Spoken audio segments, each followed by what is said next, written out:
آفتاب بہت جلد غروب ہو گیا۔ میری مراد سید ہدایت رسول شاہ صاحب رحمۃ اللہ تعالیٰ علیہ ہیں۔ دعا فرمائیں کہ اللہ تعالیٰ ان کے درجات بلند فرمائے۔ اب ان کے برادر جنہوں نے جامعہ نوریہ کو سنبھالا ہوا ہے، میں انہیں دعوت خطاب دیتا ہوں۔ تشریف لاتے ہیں علامہ صاحبزادہ سید شفاعت رسول صاحب قادری، اپنے خیالات کا اظہار فرماتے ہیں۔ نعرہ تکبیر، نعرہ رسالت، نعرہ رسالت، نعرہ تحقیق، نعرہ حیدری، علماء اہل سنت، مدارس اہل سنت۔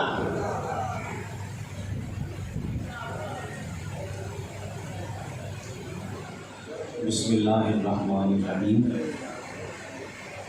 سب سے پہلے جگر گوشہ خانقاہ محدث اعظم صاحبزادہ والا شان جناب صاحبزادہ قاضی فیض رسول صاحب دامت برکاتہم العالیہ، صاحبزادہ والا شان جناب صاحبزادہ حسین رضا صاحب دامت برکاتہم العالیہ، ان کی خدمت اقدس میں شکر گزاری پیش کرتا ہوں کہ انہوں نے آج کے اس عظیم الشان علماء کے اس پروگرام اور مجلس میں مجھ ناچیز کو مدعو فرمایا اور عزت افزائی فرمائی، اور ساتھ ہی ان کی خدمت میں خراج تحسین پیش کرتا ہوں کہ اتحاد اہل سنت کے لیے انہوں نے آج اس عظیم کوشش کا عملی مظاہرہ کیا اور یہ علماء کنونشن کا انعقاد فرمایا۔ اللہ تعالیٰ ان کے علم و عمل میں برکت نصیب فرمائے، ان کا سایہ اہل سنت پر، فیصل آباد پر اور پورے پاکستان کے سنیوں پر قائم و دائم فرمائے۔ اسی طرح ساتھ تمام جلیل القدر علماء کرام، مشائخ اعظام اور ہمارے اہل علم، مساجد کے ائمہ اور خطبہ، تمام حضرات کی خدمت میں تحسین، تعظیم اور تسلیمات پیش کرتا ہوں۔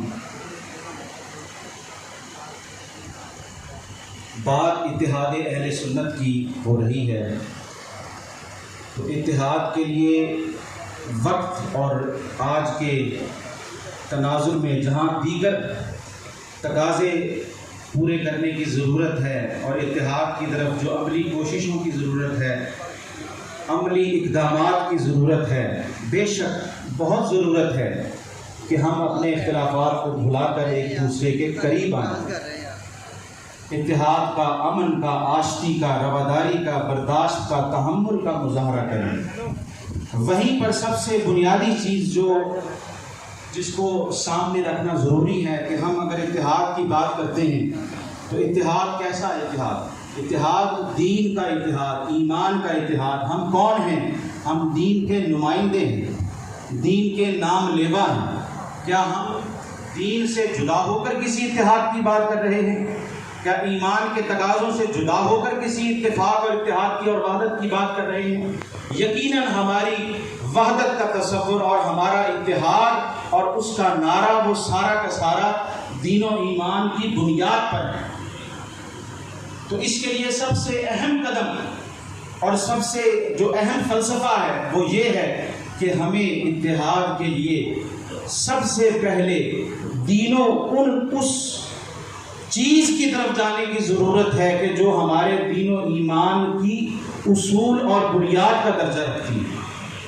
ہمیں اپنے دین و ایمان کی بنیادوں اور اصول کی طرف قدم بڑھانے کی ضرورت ہے، اور ان اصول کے ساتھ، ان مقدس ہستیوں کے ساتھ جن پر ہمارے ایمان کی، ہماری ہدایت کی بنیاد ہے، ہمیں ان کے ساتھ اپنا تعلق مضبوط کرنے کی سب سے پہلے ضرورت ہے۔ اللہ تعالیٰ نے اس دین کو بھیجا تو فرمایا وَاعْتَصِمُوا بِحَبْلِ اللَّهِ جَمِيعًا وَلَا تَفَرَّقُوا۔ اللہ پاک اس امت میں اتحاد اور وحدت چاہتا ہے، افتراق اور انتشار نہیں چاہتا، تو فرمایا اللہ کی رسی کو مضبوطی سے تھام لو۔ وہ اللہ کی رسی، کوئی اور معنی، جتنے بھی معنی اور اس کے مراد لیے جائیں، لیکن سب سے ہم سنی ہونے کے ناطے سمجھتے ہیں کہ اللہ کی رسی کا سب سے اونچا جو معنی اور مراد ہے وہ ذات محمد مصطفیٰ۔ تو اللہ نے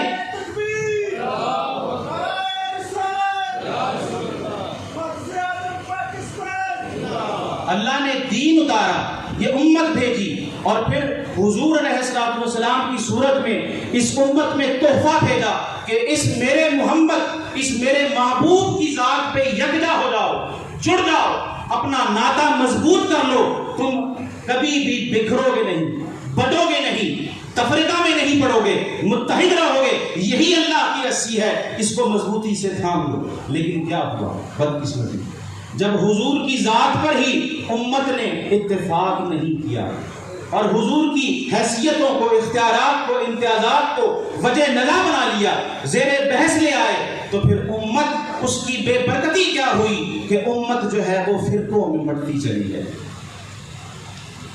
اور حضور علیہ السلام کے بعد وہ دو طبقے جو آپ صلی اللہ علیہ وآلہ وسلم کی سنت، سیرت، تعلیمات اور آپ کے اللہ کی طرف سے لائے ہوئے مشن دین اسلام کی کو سب سے بڑا جو مظہر دو طبقے ہیں اور جو آپ کی تعلیمات کو عملی طور پر نافذ کرنے والے ہیں، وہ طبقے، دونوں طبقے وہ کون سے ہیں؟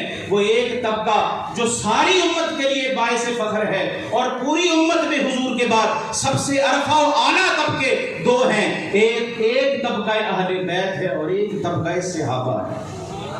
اگر اہل بیت کے بارے میں حضور نے فرمایا میں تم میں قرآن چھوڑے جا رہا ہوں، اپنی عطرت چھوڑے جا رہا ہوں، اگر ان دونوں کو تھامے رکھو گے تو تم کامیاب رہو گے۔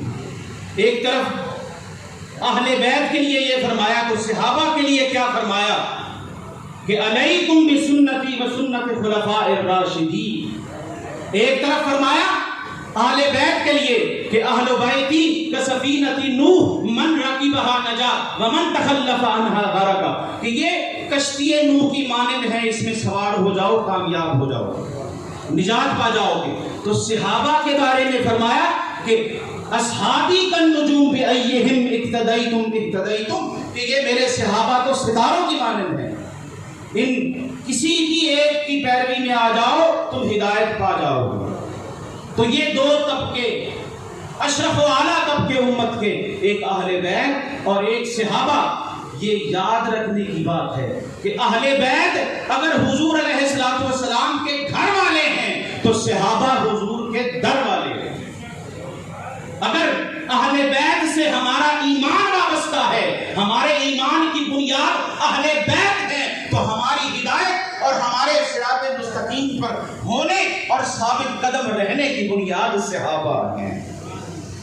تو جس طرح حضور کی ذات پر اختلاف کر کے امت فرقوں میں بٹ گئی اور ہم اسلام دین کا، امن کا دائی، حضور کائنات میں سب سے بڑے دائی امن بن کر تشریف لائے، اور ہمیں فخر ہے کہ ہم اہل سنت و جماعت ہیں، وہ طبقہ جو امت میں سواد اعظم ہے۔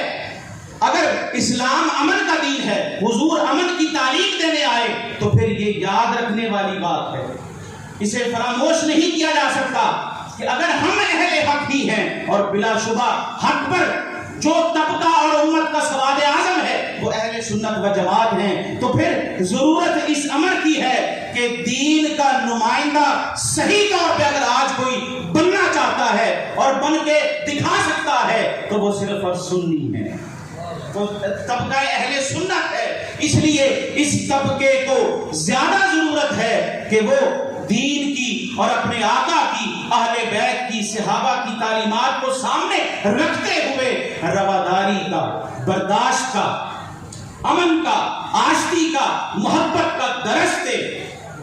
اور ایک وقت ہوتا تھا کوئی بھی بات کر دی جاتی وہ دنوں میں، مہینوں میں اگلی جگہ، اگلے شہر، اگلے خطے میں پہنچتی، لیکن آج کا دور ٹیکنالوجی کا دور ہے۔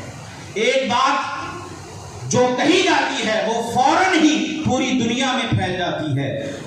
بات صرف یہ ہے کہ امت حضور کے ذات پہ بکھری فرقوں میں بٹ گئی۔ آج ہم اہل سنت و جماعت جو ہمیشہ اتحاد کی علامت رہے ہیں، حضور کی ذات ہو گئی، صحابہ اور اہل بیت ہو گئے، ان کے ناطے سے، ان کے حوالے سے ہمیشہ ہم متحد رہے۔ ہم صحابہ کا نعرہ بھی لگاتے رہے، اہل بیت کی عظمت کا نعرہ بھی لگاتے رہے، لیکن آج کیا ہو گیا کہ ہم یہ دو طبقے امت کے، اہل بیت کرام اور صحابہ اطہار، ان ان کو ہم نے زیر بحث بنا لیا ہے، ان کی عظمت و شان پہ ہم نے گفتگو کرنا شروع کر دی ہے۔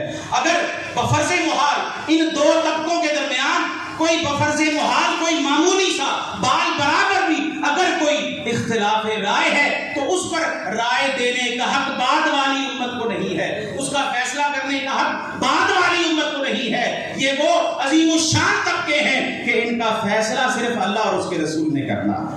ہمارا کام کیا ہے کہ ہم ایک مسلمان بن کر، امتی بن کر، غلام رسول بن کر، غلام اہل بیت اور صحابہ بن کر ان کے نقش قدم پر چلتے چلے جا رہے ہیں۔ اس لیے جب تک ہم اپنے اختلافات بھلا کر اپنی ذات اور اپنی صفات کے ساتھ، اپنے رویوں کے ساتھ اہل بیت اور صحابہ کرام کی ہستیوں میں خود کو مٹا نہیں دیتے اور اپنی شناخت نہیں گوا دیتے، اس وقت تک اتحاد کا خواب شرمندہ تعبیر نہیں ہو سکتا۔ اللہ تعالیٰ ان ہستیوں کے ساتھ ہمارے تعلق کو مضبوط فرمائے اور ہمارے ایمان کو تقویت نصیب فرمائے اور اتحاد اہل سنت کی اس کوشش کو کامیابی و کامرانی عطا فرمائے۔ وآخر دعوانا ان الحمد للہ رب العالمین۔